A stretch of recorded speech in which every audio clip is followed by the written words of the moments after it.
Yeah, starting now.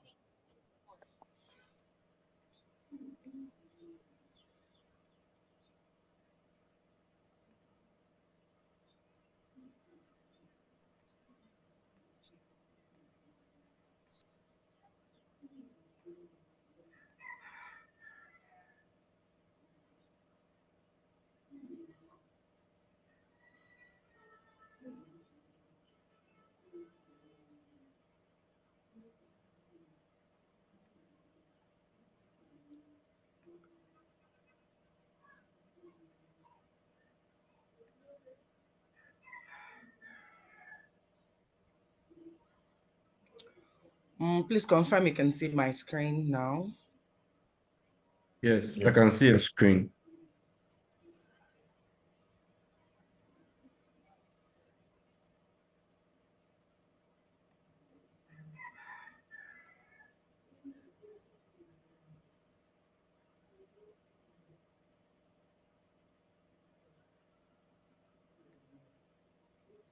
All right.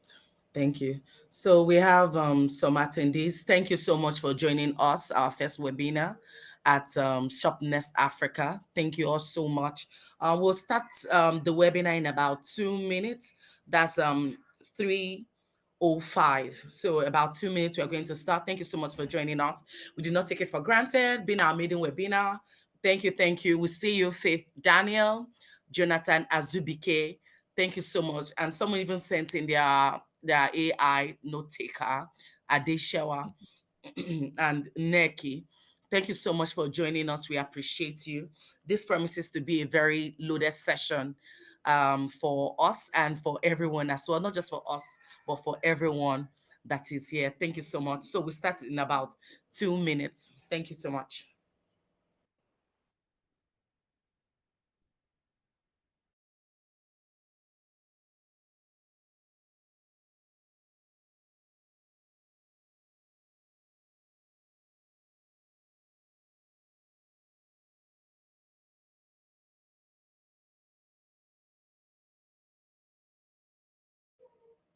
Please, everyone, confirm if my presentation is what you can see on your end as like the pin presentation. Please confirm if you can see it. I can, yeah, I can see. All right, thank you very Yes. much. Yes, I can see. Damilola Ogunlusi, thank you so much for joining us. We appreciate you. Thank you so much. So we'll start in about 1 minute. That's 3:05. Thank you so much, Tevo, for joining us as well.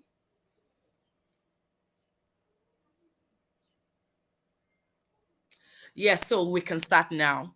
Welcome you all to our first webinar, our maiden webinar at Shopnest Africa. So Shopnest Africa is a business management tool helping small business owners, majorly online vendors, to make 3 times more profits on every sales.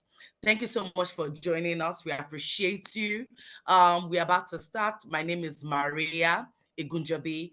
I'm the PR and marketing team lead for Shopnest Africa, and I'll be your moderator today.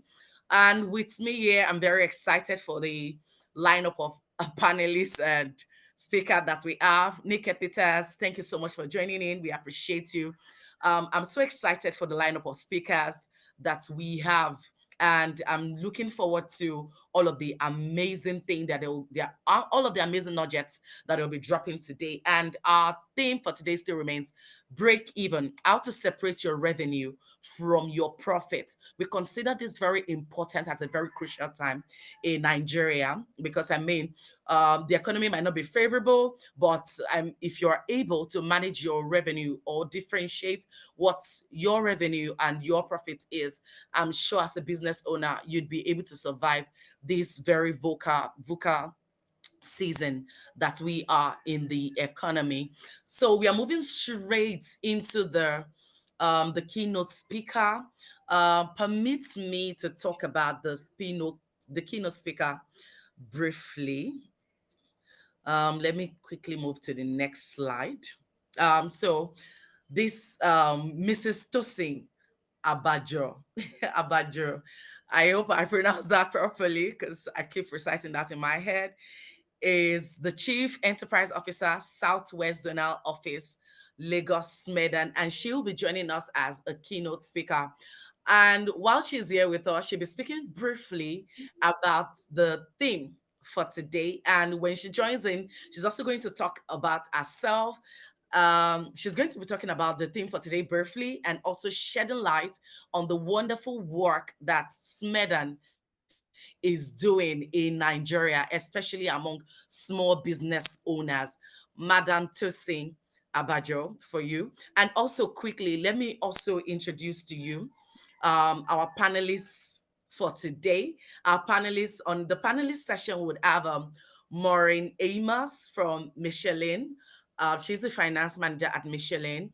Then, of course, our country manager who is joining us, Mr. Olalekan Olakomi, and the legal person here who is who I'm very excited to be meeting, to be e-meeting, by the way, team lead for the private equity, capital markets and mergers and acquisitions practice group, Noble Obasi. So excited to have you all. Thank you so much for honoring our invite today. And all the attendees, thank you so much for being here. So we'll move quickly now to the keynote speech from Mrs. Tosin Abajo. Thank you. Over to you, Madam Tosin Abajo. Thank you so much, Maria, for having me here. It's a pleasure being here representing Smedan. Like Maria said, my name is Tosin Abaju. I work with Smedan, and I've worked with Smedan for close to a decade plus, and it has been a wonderful experience mixing with MSMEs and seeing the wonderful impacts they've been having on the Nigerian economy. So relating it to this wonderful webinar we're having from Shopnest, which is a collaboration that Smedan is on right now. I would want to welcome each and every one of you for taking out time. We don't take you for granted. We appreciate that you are here because you understand that you need to run your business very well. This topic that was selected is something that it has a very wonderful impact on business owners, and they need the extent to which they really need to understand it. The team says break even, how to separate your revenue from your business. Understanding this helps you to understand the sustainability of your business. Most of us assume, oh, my revenue and my profit, it's actually the same thing. If you don't know how to differentiate your revenue from your business, it's going to cause an issue for you as a business owner. Being able to remove your profits from remove your profit from the revenue you Hello, have will Madam help you. Tosin. Hello, Yes, Madam please. Tosin. Please, so sorry to cut you.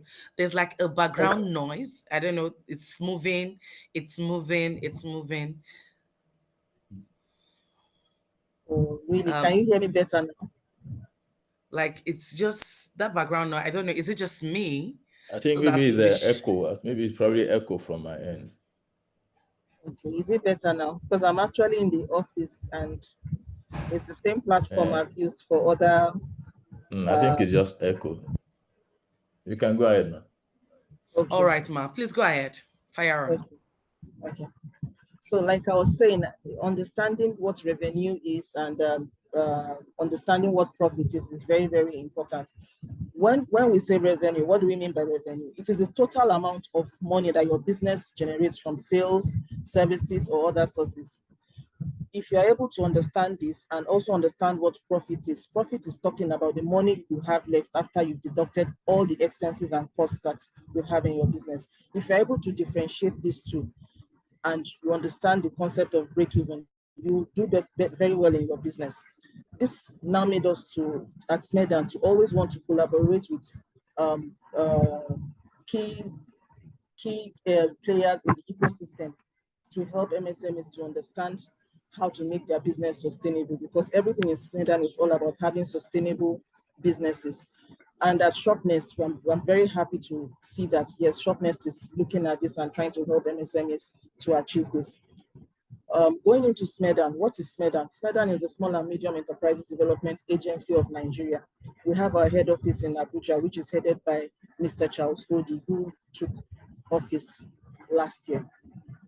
SMEDAN is an agency that was set up to see to the smooth running of MSMEs, talk about growth, talk about sustainability. It's not just to have a business. We always look for how we look for key players in the ecosystem to help MSMEs to grow their business. And I'm very happy that Shopnest is in this ecosystem and trying to do wonderful things for MSMEs. We have a lot of programs in SMEDA which is geared towards MSMEs and their growth. We have some geared towards women because we're very particular about women. This led our DG to create two particular desks.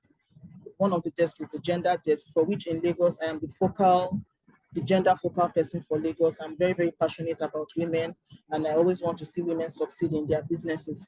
Then we have the creative desk, which looks at how businesses can creatively run their businesses through digitalization and the likes of them.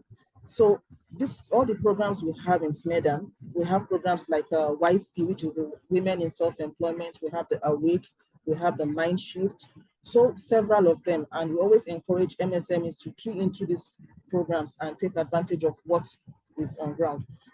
How do we know you as an MSME? You need to register with SMEDAN.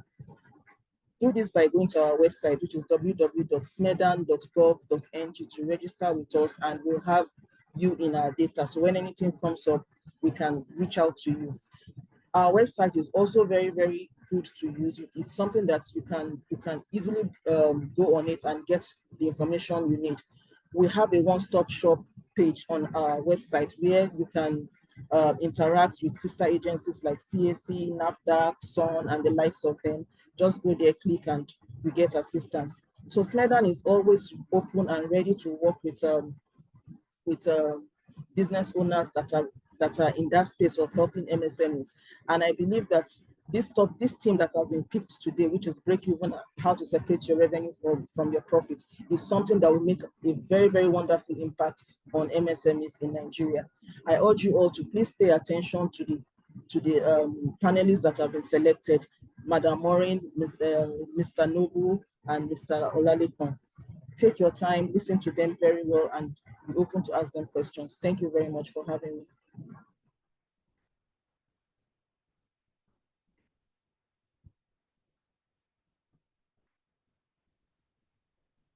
You are not audible, Maria. Oh, wow. I was speaking, but I Yeah. was muted. Thank you Okay. so much, Ma Tosin Abajo.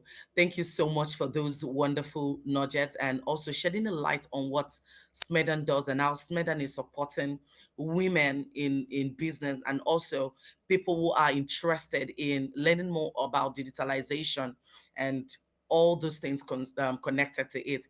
Thank you so much. We appreciate that. Osemegbe, thank you so much for Ose. Thank you so much for joining us. Moreni Keoni, thank you so much for joining us. We appreciate you so much. Adebayo Ayodele Tobiloba, thank you so much also for joining us.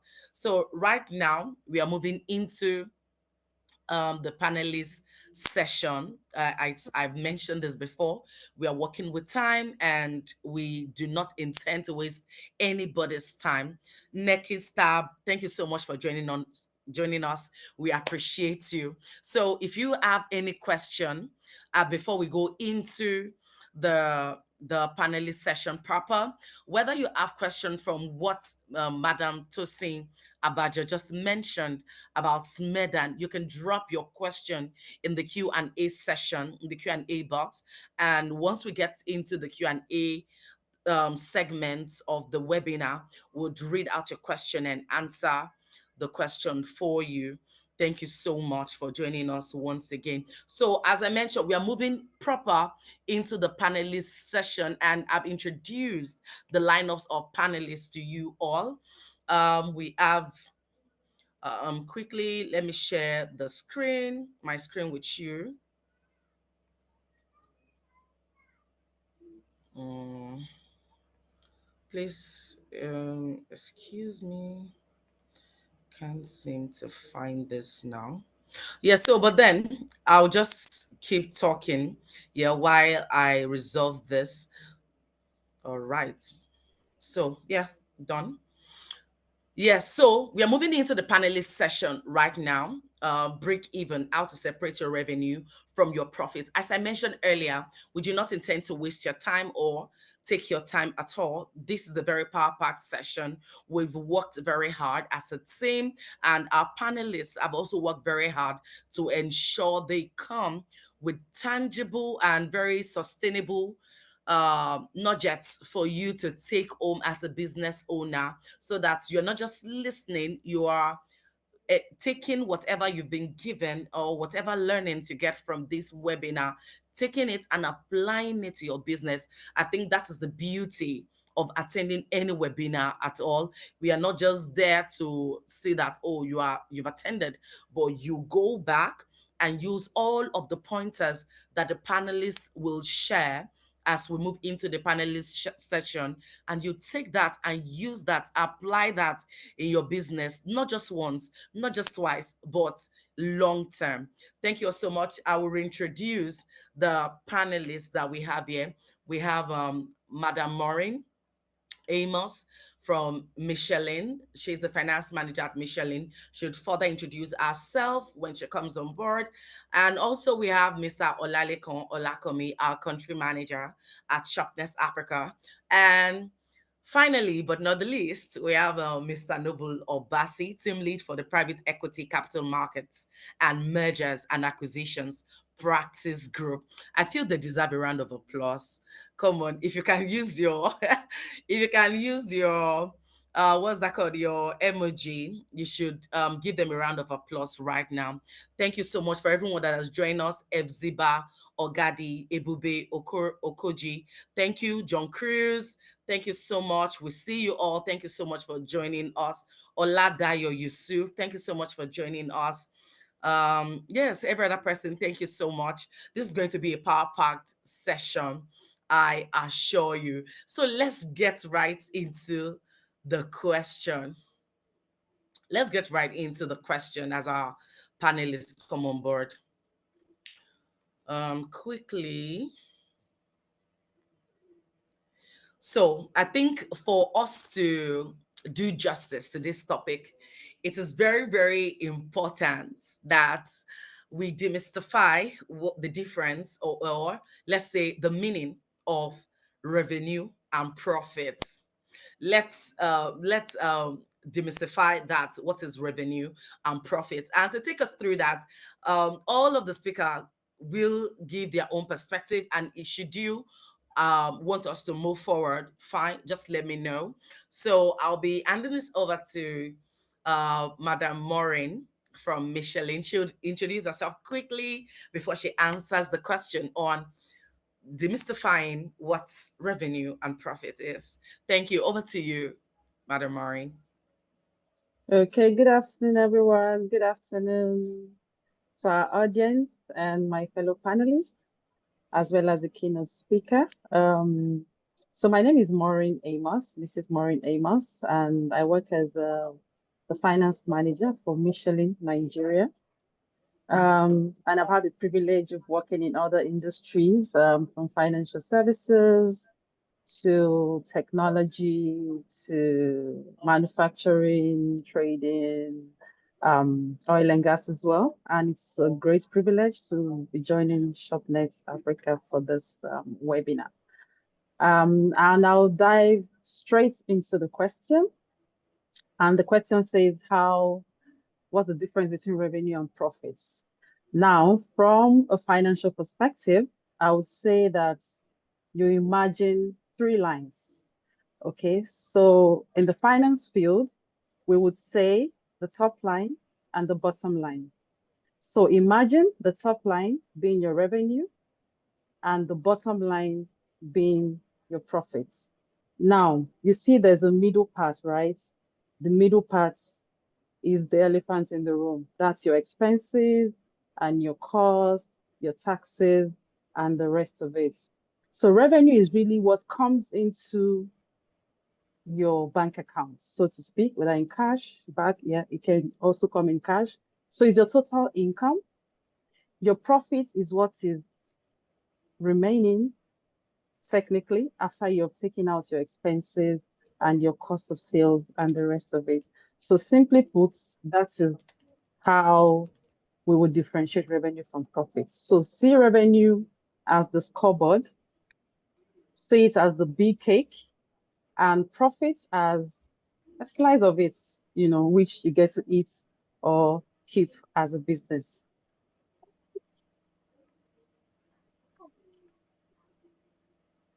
Thank you so much. Would that be all? I just wanted to be sure to interject. Thank you so Yeah, much, that's all. Madam Maureen.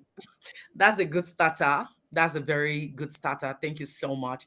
Then I'd like Mr. Noble to quickly speak to that as well. Okay, thank you. Good afternoon, everyone, and thank you so much, Maria, for inviting me to join on this amazing panel. It consists of uh, Oladeko and Maureen. It's amazing being here. So, again, my name is Noble Basti, and I am the team lead for private equity, capital markets, and M&A at Trinidad and Blanc Partners, a law firm, resident here in Lagos. So essentially, demystifying profits, revenue and profit. So having advised investors, I would say that in demystifying revenue and profit. So essentially, revenue is the amount of money you generate from making your business, right? And the profit is revenue minus the cost. So if your revenue is like, if you have, say, a business, let me say a manufacturing business, and in a month your revenue is like maybe, let's say, 10 million, and your costs for doing business is perhaps about 5 million. It means that your profits is actually 5 million, because it's the difference between your revenue and the cost of doing business. So essentially, from the investors' part, revenue is really not. Yeah, it's part of transaction structure formulation, right?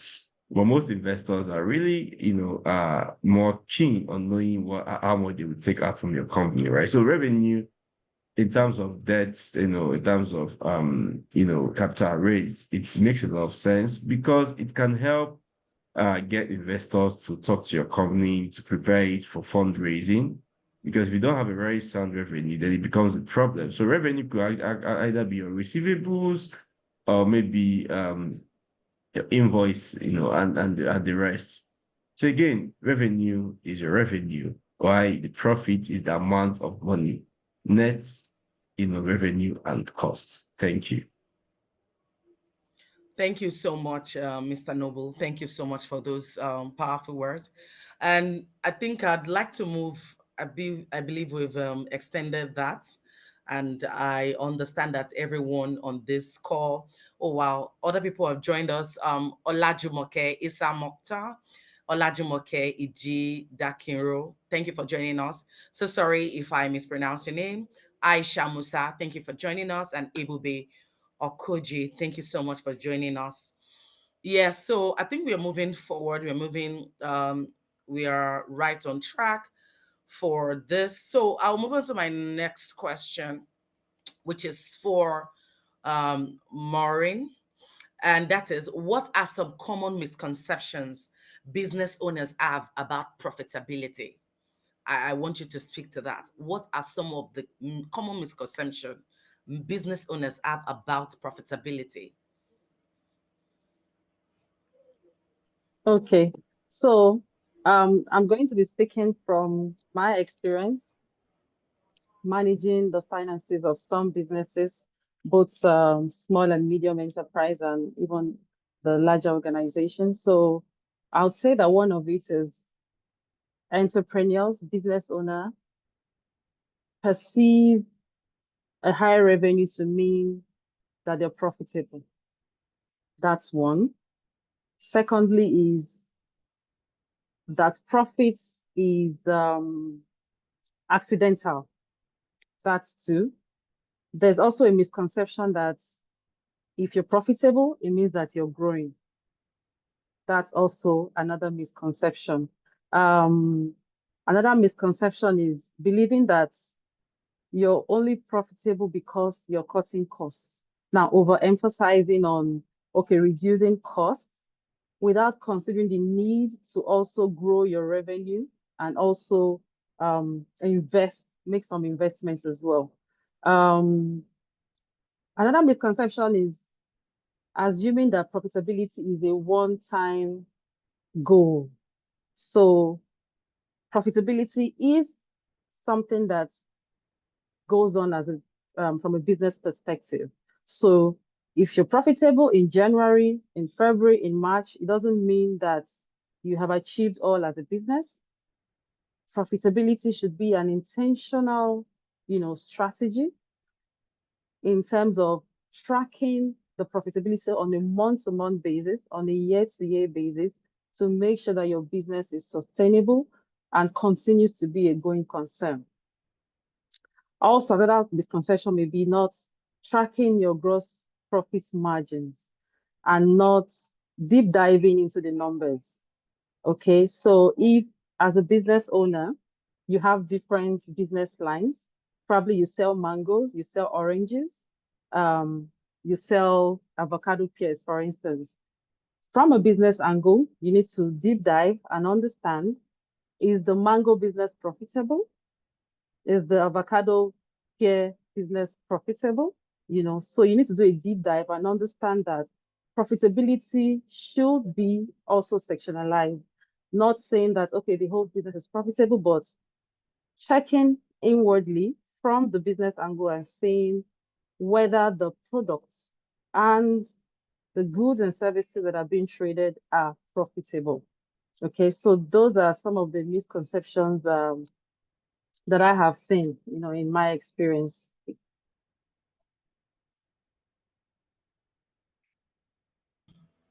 One thing I can take away from what you just said now is that some persons believe that profit is accidental. Where's that coming from? I'm wondering where that is coming from. That, oh, God helped me. I understand the God factor. We are Nigerians. God helped me, and my profits this month just went and all of that. So I'm wondering where's that coming from? I mean, for business owner, when somebody think, oh, it's accidental. The thing just happened and all of that. Very interesting insights there. Thank you so much for sharing that with us, You're welcome. Madam Maureen. So down to let me move to Mr. Noble. I'd like to just ask a question. So let's take a legal in that for you, for any business, I mean, um, Madam Maureen has highlighted some things, some have misconception and all of that. I want you to highlight for us on this call what does having being able to decipher the thin line between profit and revenue, what does it connote, especially when businesses are looking to scale and they present all of their book before investors and all of that? I mean, someone could be selling tomato today and I mean they want to scale and be producing it in large quantity or processing it as well. And that might negate scaling as much as possible. So I'm asking on this call, what I'm asking is this: what does it connote when your book is able to differentiate between your revenue and your profits as much as possible? What does it connote to investors? Thank you very much. Please, over to you, Mr. Noble. Uh, thank, thank you very much, Maria. Again, what does it, equals, between, revenue, right, profit when it concerns scaling of businesses, right? So Yes, first absolutely. of all, sorry. Yes, please go ahead. Okay, thank you. So first of all, for every businesses that wants to scale, right? Uh, Again, scaling means you want to move to the next level, and the next level may be that perhaps you need money. Next level could perhaps means you getting external funding or maybe internal funding from maybe your management, right? But from the part of the investors, if you want to scale your business, right? like I earlier said, the first thing you needed to, be very, considered about is, would I invest in this business to make profit, right? Secondly, would this business generate enough revenue for me to be attracted to investing in this business? So are there revenue line, right? So I'll give you an example. If I want to, invest in, say, a construction company, right? And I'm looking at their revenues, I'm looking at, where their money is coming from. And I see that maybe they have a PPA somewhere where they've towed a road and where they've constructed a road and towed the road, right? So for maybe like 50 years, it means that in terms of revenue, I am guaranteed a steady float for 50 years because vehicles are going to pass through that toll gate, right? But what I'm not guaranteed is my profit because if you take out the overhead, the costs, right, the revenue and the revenue and the cost, right? Then I'll be able to, assess the profits, right? I'll be able to subject or rather analyze the profit in such a way that I would be able to know whether it could cater for my level of investment. Again, so there's several ways of calculating revenue generation for there's several ways to calculate profit for companies, right?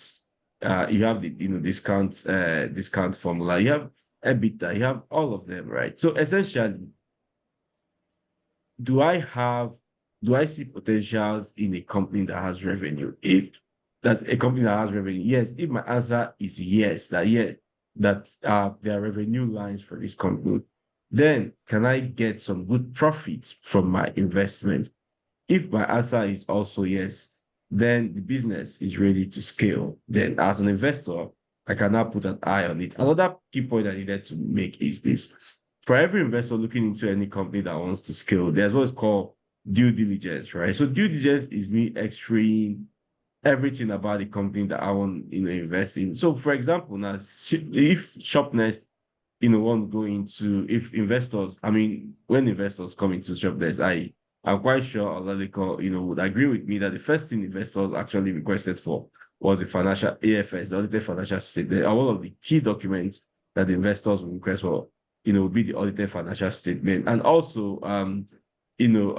licenses and approvals and operation, guidelines about the company, right? Because these are pointers to what investors, these are pointers to the investors concerning the health of the business, right? So if all these documents and even contracts, right, operational contracts are being supplied by being supplied to the investor, and the investor sees that all these things have potentials, not to, potentials not potentials in terms of you know, keeping the company afloat, right? Because if a company has entered into a contract where most of the assets are encumbered, it becomes a problem, right? Or where maybe there's no, really very good solid line of receipt, it becomes a problem for investors to invest in. And undertaking due diligence in these companies, and if the report comes out well, it makes it easier for investors to come in and for the companies to scale. And these are the sort of things that lawyers are privileged to do. And also there's the financial due diligence which the investment bankers would also undertake. And the financial due diligence is just to check whether the revenue generation capacity of the company will be able to, hold or retain the amount of money that the company wishes to raise from the public. Thank you. Thank you so much for that, Mr. Noble Obasi. Thank you so much for that. I think it just highlights why it's very important that for every business owner, it is important that they take their revenue and profit very seriously. You might be small now, and in the future, you are looking to scale, grow bigger. and those are some of the things you'll be required to present. And it will be very heartbreaking that at the end of the day, after doing all your work to, to scale and all of those things to get ahead, when it gets to that aspect of doing due diligence in your finances, there are loopholes, and that might actually mean the investors may not be willing to move forward with the conversation. Thank you so much. So, Mr. Lekon, I'd like you to quickly drop some nuggets as well, in line with that question of how important it is for business owner to be able to differentiate between their revenue and profit. Thank you very much. Over to you, sir. Yeah, good afternoon, everybody. Good afternoon once again, Maria, Mrs. or Miss Maureen, and Noble Opasin. I noticed that we are speaking big English here, and a lot of the, I think, participants are just small businesses and that really want to just scale. So if you are talking about EBITDA and cash flow, they may not understand. Okay, so I want to break it down so that it should be very easy for participant to assimilate. Okay, as a business owner or SME, you buy and sell, you buy things from Balogun market and you want to sell. A lot of, okay, so at the end of the day, you probably get the item for like 100,000 naira and sell for maybe 150. And you say, oh, madam, I've made 50,000 naira profit. So, but they don't put into consideration that, okay, I've about to go to Balogun market. I have to transport those goods back to my office. I need to pay rent, pay employees if you have maybe staff or one or two people that work with you, and all other expenses. At the end of the day, you find out that you manage a business and you are not making profit. It's okay, no, but I made 50,000 naira from this particular item. So why am I not able to break even? But it's because you have not factored in those other expenses, which at the end of the day also will impact your profitability and business.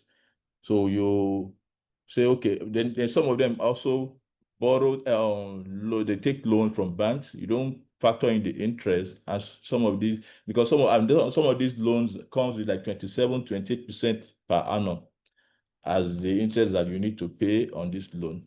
But because they don't factor in those items, they ended up closing their business in maybe 1 or 2 years. So I will want some of these SMEs, especially our vendors, to put this into consideration when they are doing their pricing. Because it's not because you go to Balogun market and you come back and you say, okay, because it's 10,000 naira, so for 15,000, I've made 5,000 naira profit. No, you have you need to pay for logistics, you need to pay staff, you need to pay for in fact, your general overhead, and also electricity and some of the other expenses that you have to incur while making these sales. So I think that is also very important. So if we are talking about reaching out to investors, some of our guys may not really understand that because they are not there yet, but with time they will all get there. But I think they need to start from a certain level and now begin to grow their business before you can now begin to reach out to investors, both local and international. Yeah, that's it. Thank you so much, Thank Mr. you. Leko.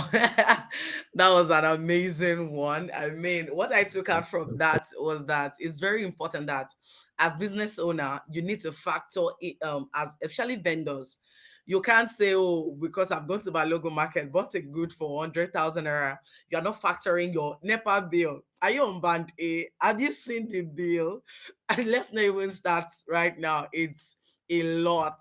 And if you know that your operation relies heavily on power, you know that you need to also factor in that when you want to arrive at the cost, the selling price of that particular product that you have.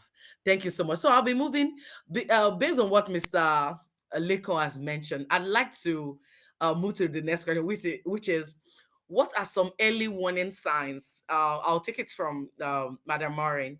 what are some early warning signs that a business is generating revenue but not making a profit? What are those early signs that, as small business owners, as a business owner, what are some of those red lights that you start seeing as you do your business, so that you are able to, mitigate or, turn things around for yourself? Over to you, Madam Maureen. Thank you.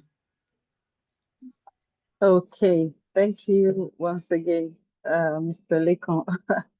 That was you really broke it down, and I think I'll toe that line. Okay. Um, so one of the early signs um that a business is getting income but not making profits is one. If I use the example that Mr. Lekon pointed out as a trader who goes to Balogun to buy wares for sale. If, for instance, maybe last year you were able to buy 100 cartons of biscuits to sell, and now you're seeing that when you look at your cash availability, you are not even able to buy up to 100 cartons to stock up to sell. That is a sign that the business is not profitable. It means the business is going down gradually, So one of it is declining cash reserves. If you don't have enough cash to do your business, that's an early sign that even though you're getting money in, but you're not actually being profitable. Okay. Then the second one will be when you realize that your debts are increasing, you're owing. Okay, in this example, for instance, you bought 50 and then you realize that, oh, your customers are requesting for 100. And then you have to get a loan, for instance, to make up for the remaining 50 so that you can maintain, the 100 cartons that you were, able to sell from the beginning. That's another example that, you are also making revenue, but you're not profitable. If you're not also reinvesting, if you're not saving or reinvesting any cash after doing your business, you realize that you're struggling, to even get extra money to either save or to reinvest into the business. That's another sign that you are not, making profits as a business. If your costs are also skyrocketing, if you're experiencing increased expenses and you're delaying in payments, maybe you're a band A, like Maria said, and maybe NEPA bill has come, and then you realize that, oh, this bill is 30,000, and you check your bank account, you don't have enough, to offset that bill. That's an early sign that, as a business, you're not, making profits as well. So those are some of the red flags that you need to consider as a business owner. Profit margins are going down. You need to be conscious as a business owner of the profitability of your business. Ensure that you track your expenses so that you can avoid some of these signs that I've just spoken about. Thank you. Thank you so much, Madam Maureen, for that. I mean, in Nigeria right now, I think this nugget that you just dropped is very, very crucial, very, very important, because sometimes some of these small business owners, they just go into the business, the money is coming in, there's just a lot of responsibility, it's going out, they're not even keeping, there is no even bookkeeping to say, oh, this is how much we've spent in terms of operation, this is the profit, this is the revenue. That is not even visible at all. But we hope that through this webinar, they're able to understand the risk that is involved. And most times I've been part of discussion where, they are saying businesses in Nigeria, we don't have a lot of businesses that have grown up to 100 years. And it's a problem. And I think one of those major things that is not considered is this issue of profit, understanding profit, being able to separate the profit from the revenue. Thank you so much for that.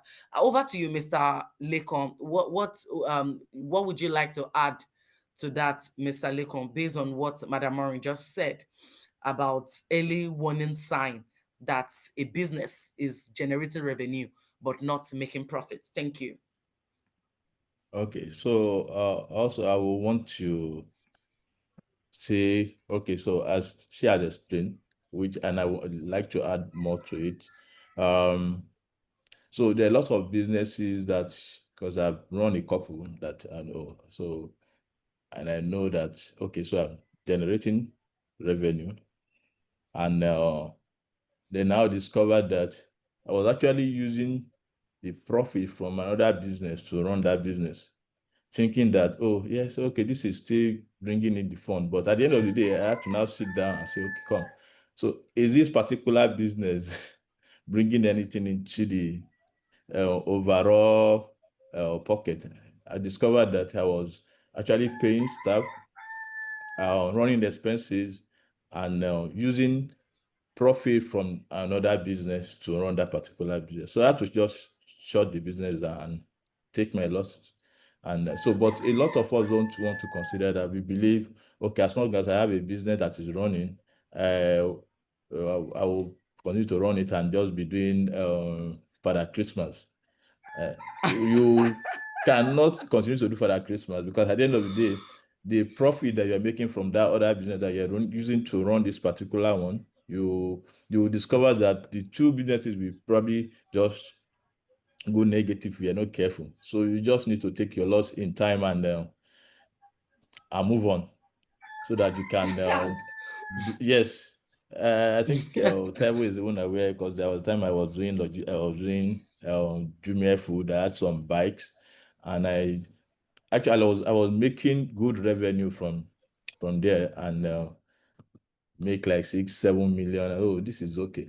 But at the end of the day, I had to sit down and analyze my revenue vis-a-vis my cost, and also what I have in back at the end, because it's more like you roll it over. So if you don't sit down to really analyze this, you will probably not discover that you are losing money. You just believe, oh yeah, 6 million has come in again.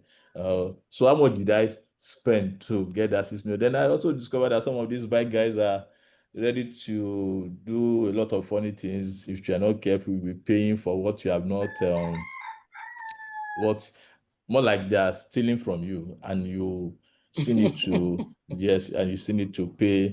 You have to take that from your profit and or from your revenue to clear that. So I had to shut it down. But I discovered a lot of businesses are not, they don't look at it. They just believe, oh, so if this is coming in now, then I'm making money, I'm making profit. I'm The business rich. is good. I'm I'm a rich. rich man. But when you sit down and analyze your business, you discover you are losing a lot of money. And that money you are losing is probably coming from your capital that you invested into the business, and that will be eating into your capital at the end of the day. And before you know it, you have to shut down if you don't have a backup.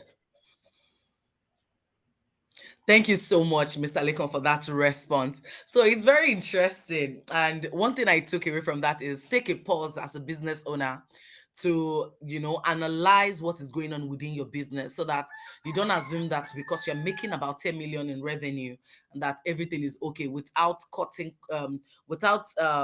detailed breakdown of what has been spent, what is left, and to really see the light. It's almost like going through the tunnel. For you to get through you need to pass through the tunnel and see everything that is within that business ecosystem. Thank you so much for that. Mr. Noble, over to you. Do you have anything to add to that? Okay. So essentially, right. When you really look at the profits of businesses, I think I was told to speak more to the audience who are essentially SMEs, right? So I'll look at it this way. As an SME, when you are, making your profits, uh, ensure that, no, sorry, when you're making your revenue, not profits, when you're making your revenue, ensure that you try as much as possible to give a markup price, right? And markup price is that extra that you would put that would give you that at least will cover your expenses. So you are perhaps a trader, right, who sells, petty stuffs at the market. Maybe you have a store inside the marina, Lagos Marina Market, and maybe the warehouse where you get your stuff from is just next door. That should not prevent you from putting a markup on those items, because for you to step out from point A to point B, which is perhaps less than 5 minutes walk, you have expended energy, maybe your body is getting tired, maybe you are thirsty. When you come back, your store, even if it's a kiosk, you are being charged perhaps a daily payment or even a monthly payment. Then when you look into your store, you see your little baby there who perhaps is hungry, who needs something to eat. I mean, that you would put on the revenue that you used to cater for, yourself and people around you, right? And for SMEs, there's always this and it's sort of advice. I always advise SMEs, right? I know institutions like Smedan, some banks, like Access. I'm sorry, right? So this just mean, you know, it's just me, saying it as I've seen.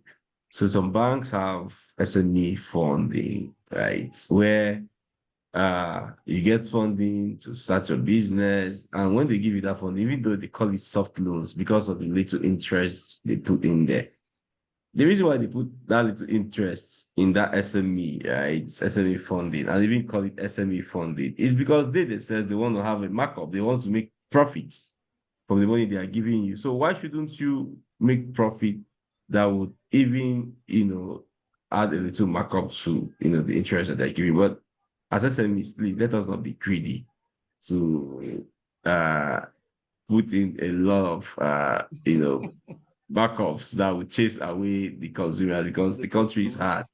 Everyone is trying as much as possible to survive, Everybody is on and markup. everybody's it's a chance. Everybody's on backup. So try as much as possible to make sure we look at the realities, the realities on ground before we put on our before we make our profit. And let us also forget to make profit, because without profit, we'll not be able to go back to that store to repurchase their product again to sell. Thank you. You so much. We are drawing closer. Thank you so much, Mr. Noble, for that. That was a very interesting one. SMEs, please, when you're doing the markup, ensure that it's not the markup that will mark our head and make us run away. Um, Thank you so much. That's amazing. So we are moving closer. We are moving closer. And the next question I have is, how does cash flow management impact profitability? And what are the best practices that small business owners can adopt? What are some of those practices business owners can adopt? I'll go again. How does cash flow management impact profitability? And what best practices can small businesses adopt? Thank you. I think I'd like to take that from Madam Maureen. Please, over to you. Yes, thank you. So cash flow management is very critical for businesses. Um, like we say in the finance world, cash is king. The more cash you have as a business, the more opportunities you can undertake, and also make more profit from.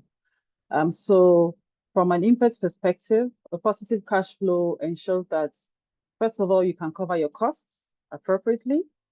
Um, um, Having a negative cash flow will mean that you're struggling, maybe considering to get a loan or take on a credit, for example.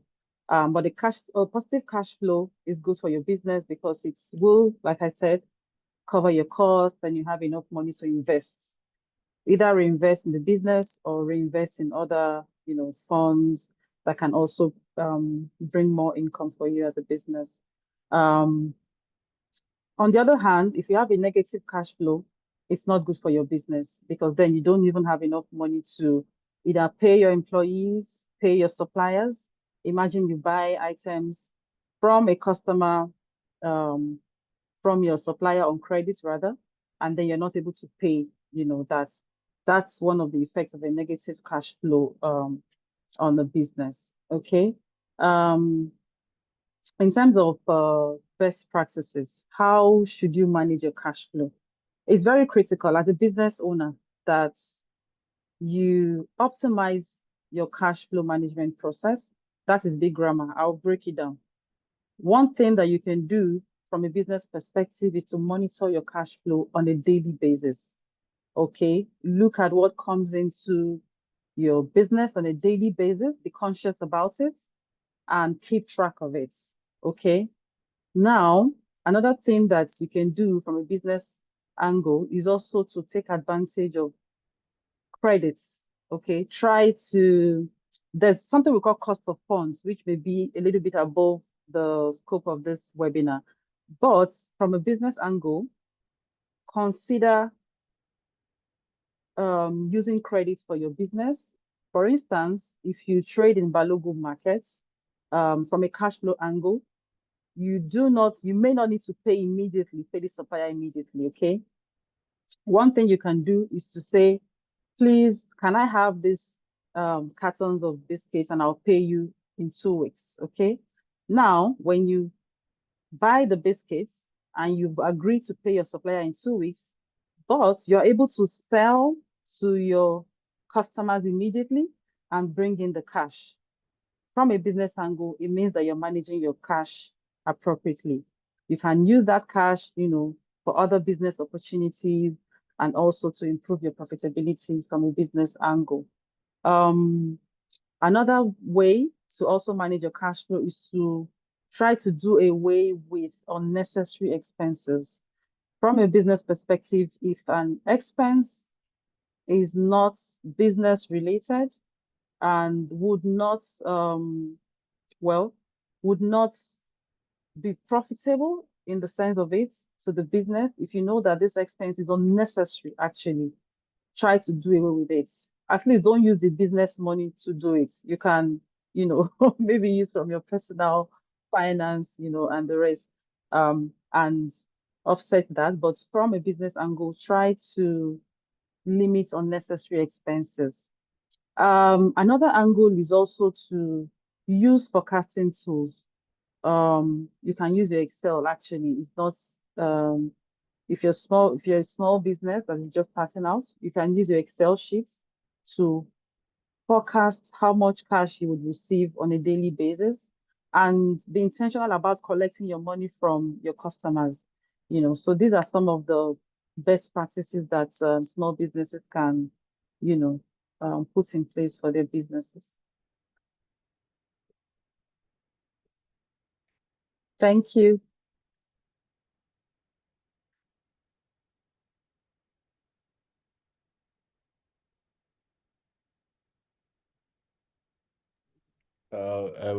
Maria, if I Yes, may yeah, add, okay.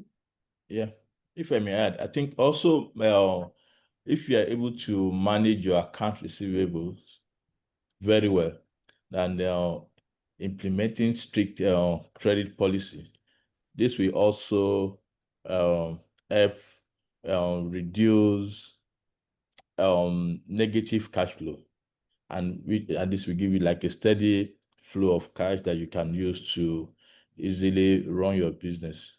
And I think for some, because of your credibility of what you have built over time and the credit that you have built with your suppliers, you can actually apply for loan or take items on loan. Okay, say for example,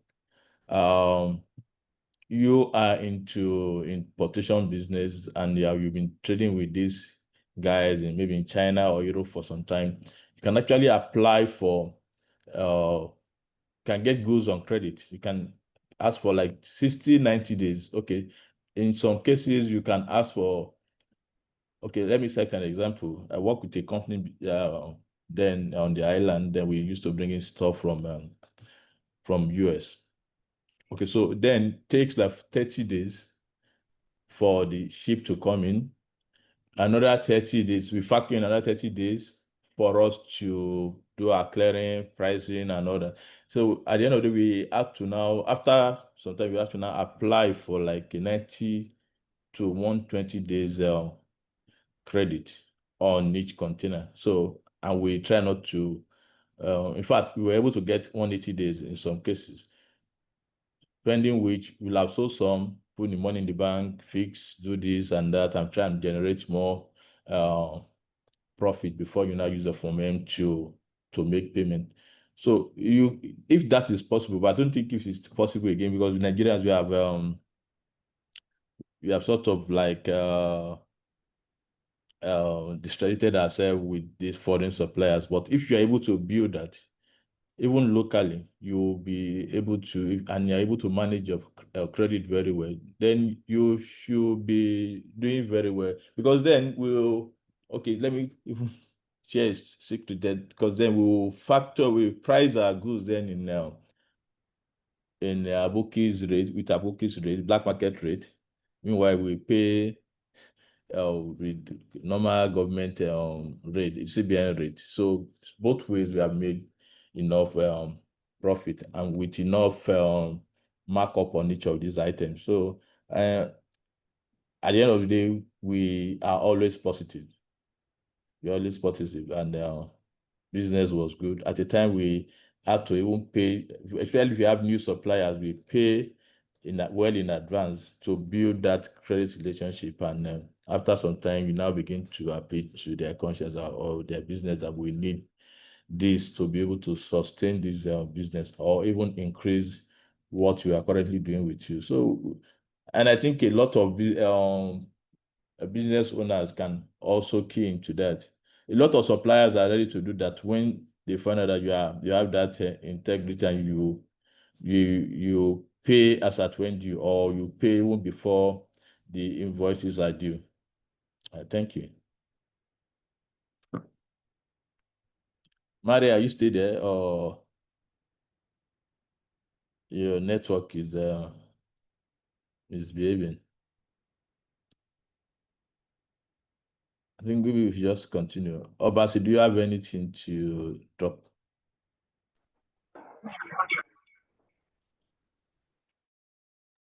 Yes, just wanted to mention that the cash flow, is very essential in assessing, some of the credit lines, right, for SMEs, right? Because if your cash flow is always on the negative, does not give uh, does not even provide any confidence for SMEs to access fund, I'm quite sure our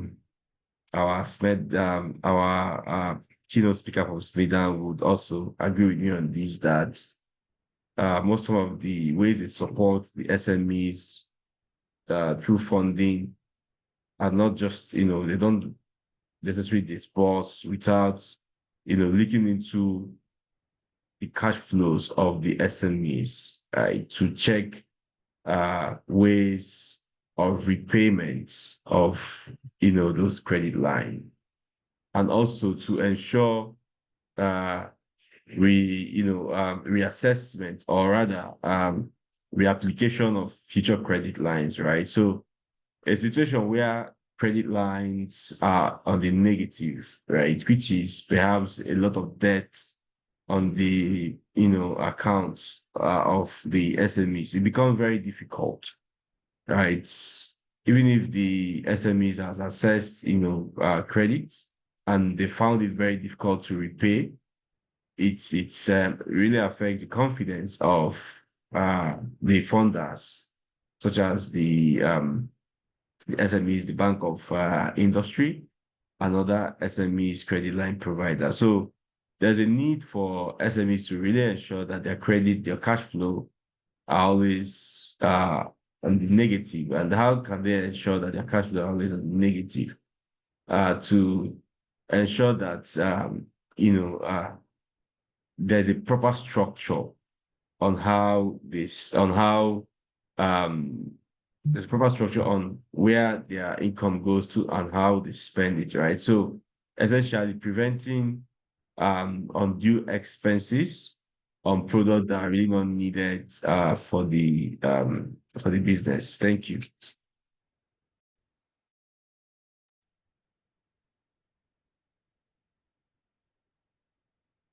Okay, I don't thank know if you, Maria, can you Noble. hear me?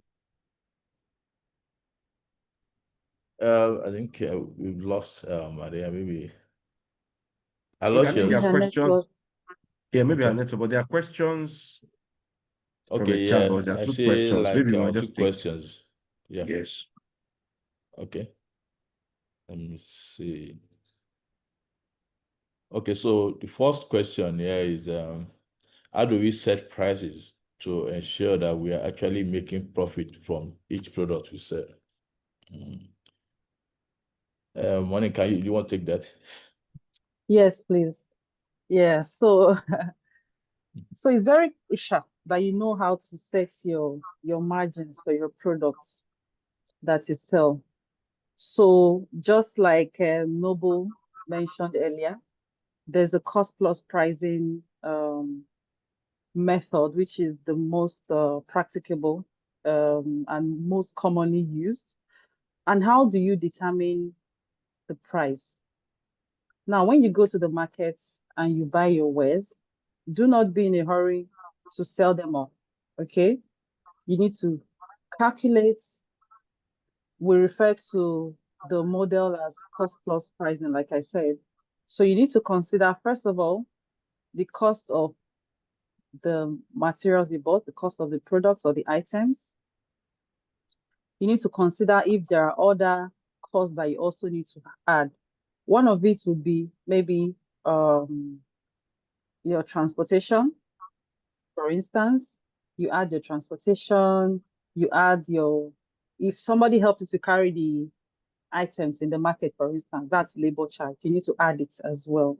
If there are other admin expenses that directly impact that particular item that you're selling, maybe you have an ad hoc accountant that helps you with the calculation, for instance. If you want to charge a portion of that person's salary to that product, then you charge a portion of it, okay? Once you have determined the total cost of that item, then you apply a markup on it.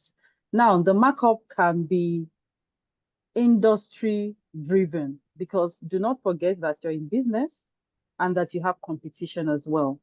You don't want to mark up to the extent that you run out of, business or you're not competitive. So your markup would be driven by the industry that you're in. For some industries, it may be 5%, for some it may be 10%, and some, 15% or 20%, depending on. So you need to also understand your ecosystem where you operate as a business as well. But always make sure that your costs, your direct costs are properly covered, and then you apply your margin on that cost. Then you have your price, your selling price for that item. So that's really practically how you can set your prices to ensure that you're making profits.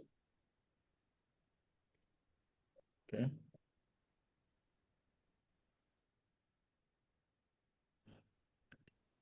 No, do you want to add to that or should just move on? Yeah, so essentially, I think Warren has, said, almost everything I have wanted to say, right? Because fixing of prices for your products is, determinant on, several, factors like she mentioned, the environment, even sometimes your competitors as well, right? Because you cannot be selling way lower than your competitors are selling, and at the same time, you cannot be selling way higher than your competitors are selling. So you need to, find a balance between what you're selling, how much you're selling your product for, and how much your competitors are, selling. If not, you either shortchange yourself or you drive yourself out of the market, through high product pricing.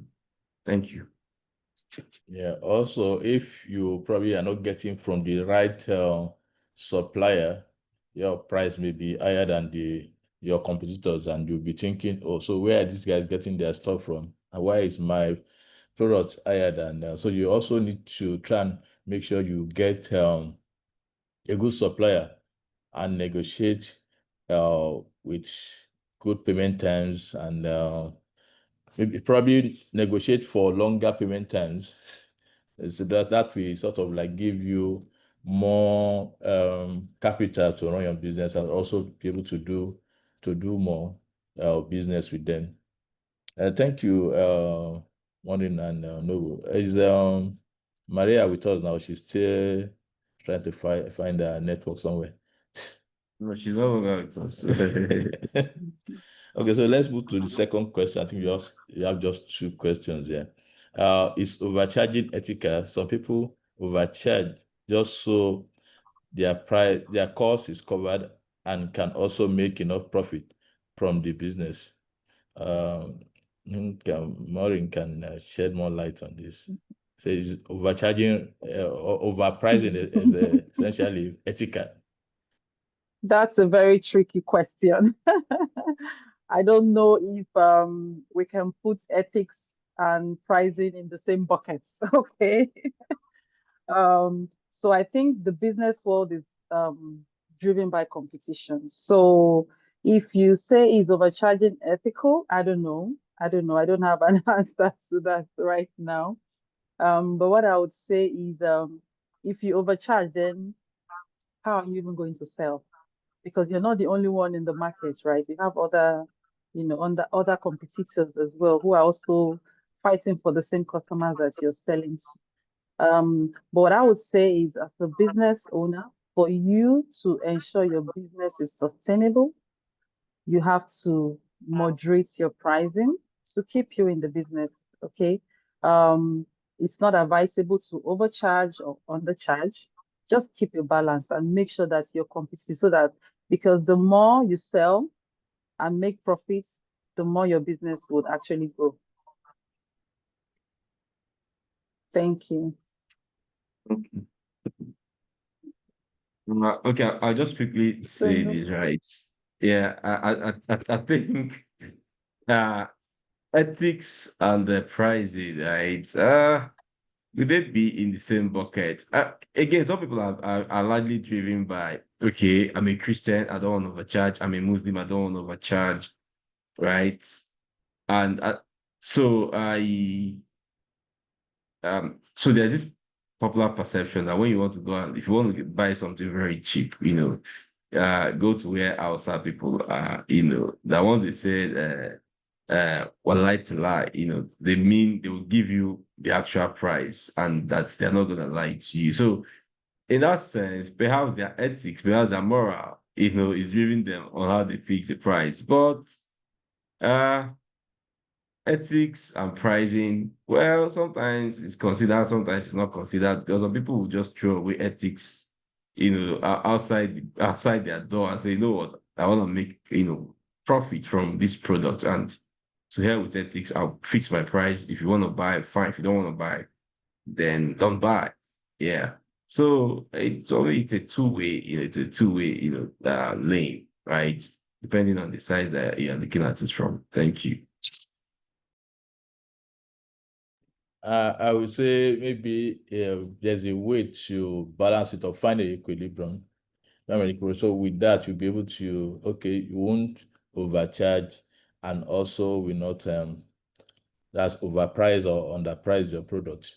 You can do a little market survey and try and see, okay, what prices are, what are my competitors selling at. Probably they are selling below or higher than whatever price you have decided to sell. So you can now begin to look inward and see, okay, so why am I overcharging? Is it because I want to make more than enough profit, or am I selling in bulk? Are they selling in retail? If you are able to find that equilibrium, then you'll be able to know if you are really overcharged, because you might be selling retail, meanwhile they are selling in bulk. They're selling wholesale. So for an wholesaler will come a little below a retailer so that you can get more volumes out, and at the end of the day, so you might probably have to just change your location if you're not able to match that, because you can't be selling retail besides someone that is selling wholesale. Definitely you won't be able to sell. You will probably need to change your location, find a better place where okay, we are all retailers here. I'm not selling beside Coca-Cola distributor. Meanwhile, you are selling two bottles in one retail shop.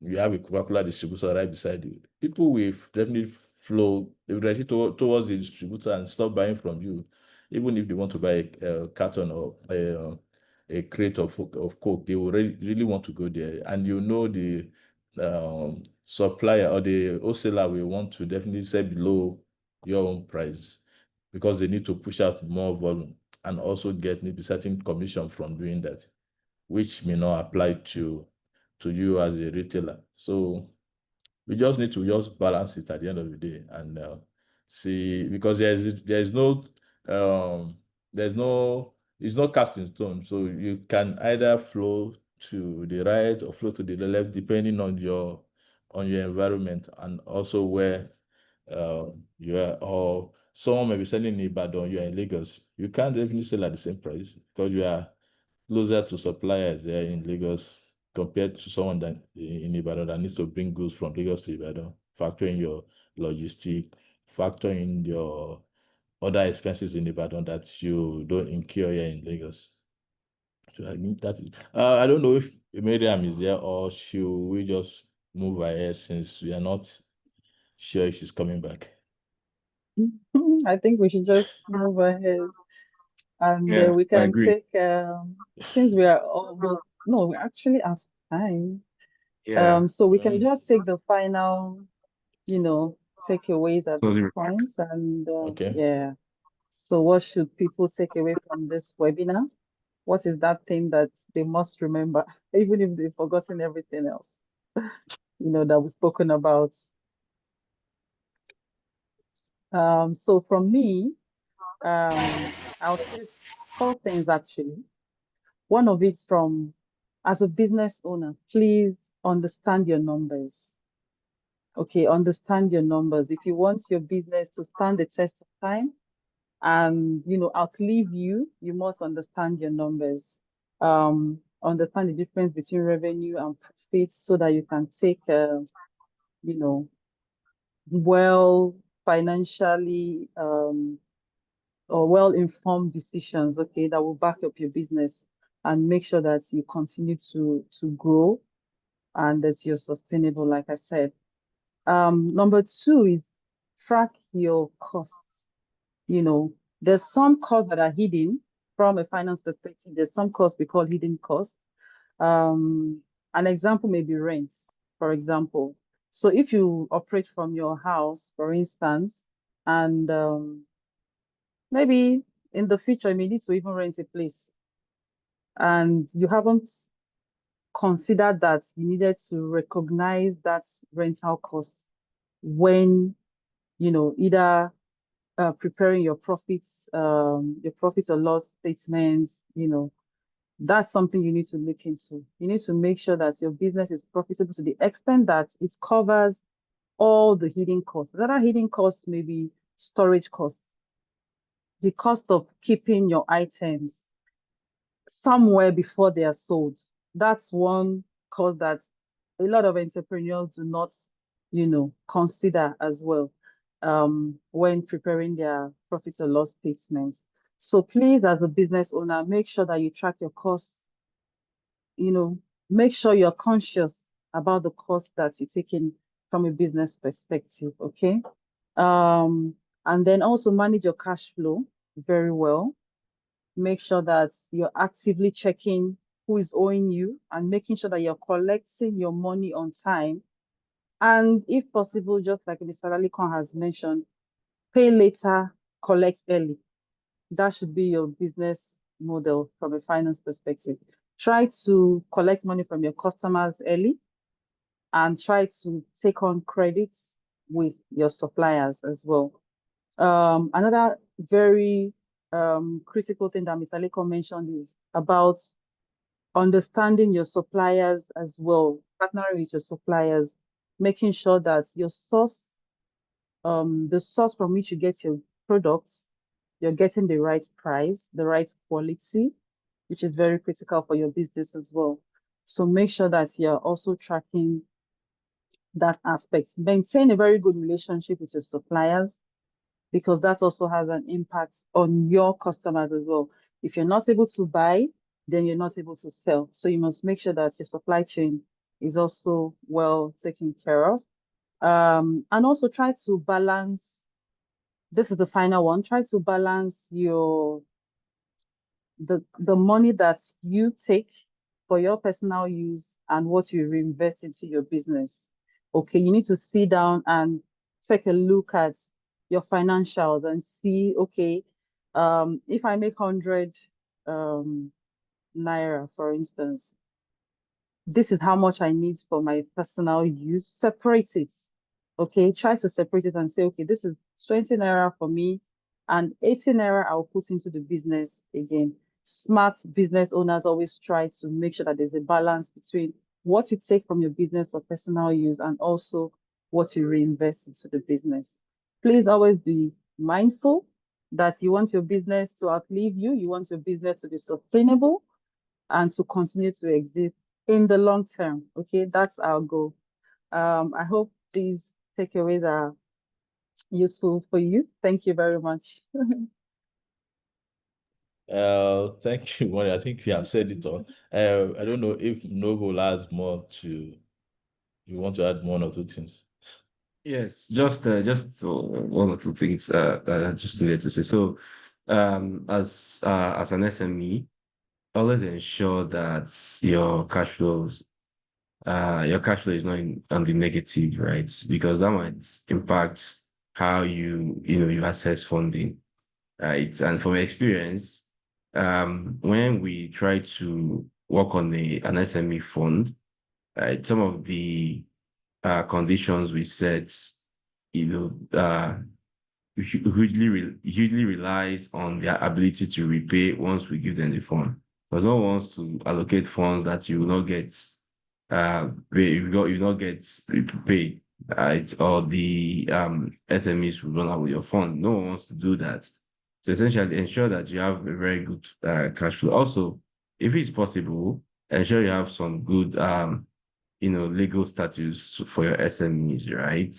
Maybe a little business registration that would really help you in maybe assessing some of these financial financial advantages, right?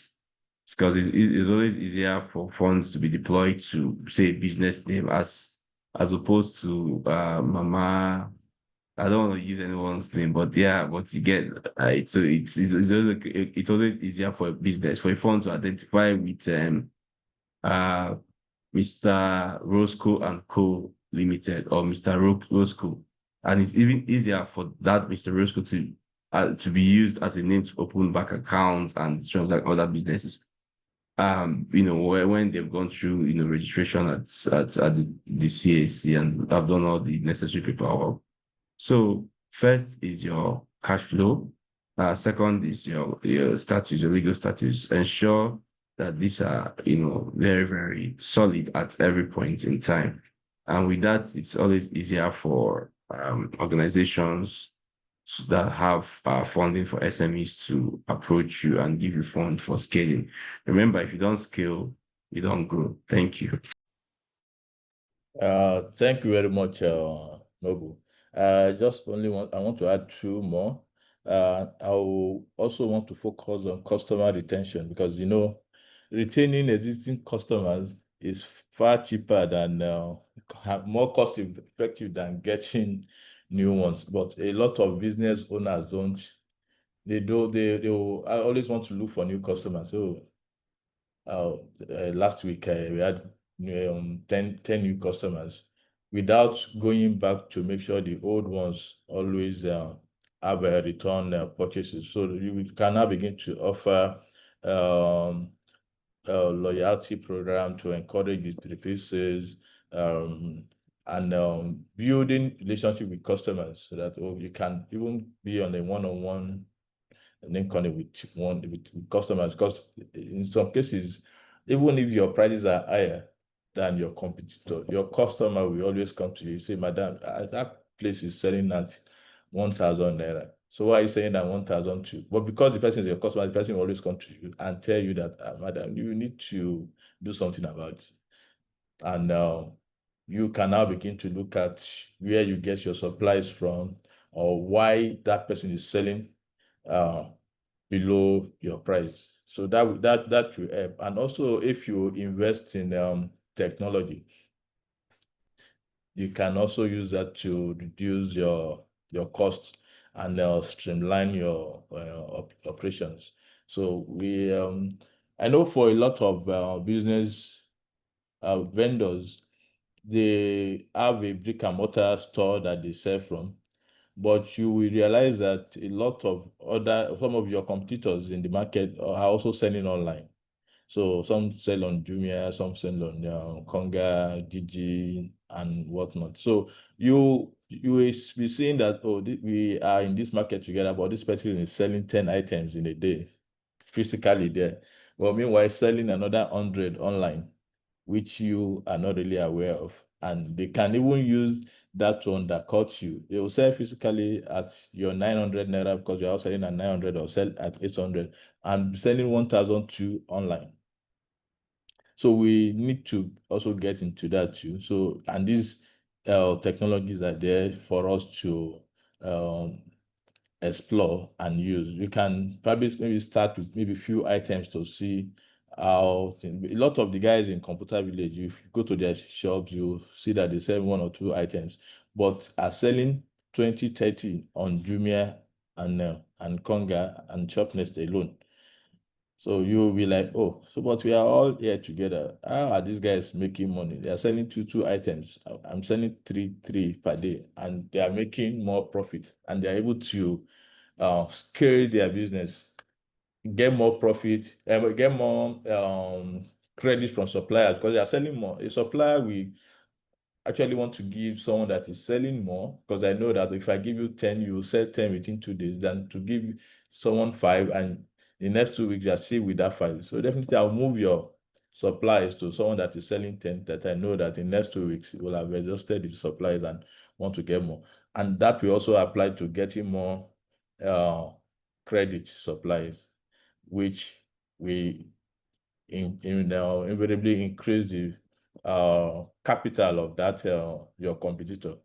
So I think that should, for a business, small business, because we have small business owners here, I will want to try and focus on that also, so that we can scale our business to Dangote level.